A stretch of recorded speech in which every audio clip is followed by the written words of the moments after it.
ஃபேமிலியோட எல்லாருமே என் ஒய்ஃபோட ஊருக்கு கோயிலூர் வட்டவடை இங்க வந்திருக்கிறோம். இந்த வருஷம் மகா சிவராத்திரி என் ஒய்ஃபோட ஊர்ல தான் கொண்டாடிட்டு இருக்கு. ஃபேமிலியோட வந்திருக்கோம். எங்க அக்கா அங்க நின்று முறைச்சிக்கினே இருக்குது. என்ன எதுக்கு நீவே பார்த்து நாங்க ஏதோ ஒரு ஃப்ளோல பேசின்னு இருக்கிறேன்.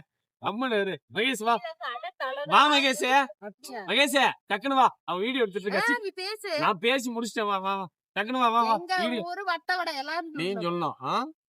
எங்க ஊரு வட்டவடைன்னு சொல்லுங்க. நீதான் சொல்லு. எங்க ஊரு கொடைக்கானல். நீதான் சொல்லு.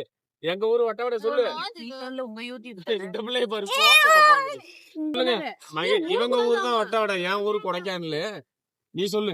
எங்க ஊரு வட்டவடைன்னு சொல்லுங்க. எல்லாத்தையும் இப்ப சொல்லுங்க. எங்க ஊர் கொடைக்கானல்.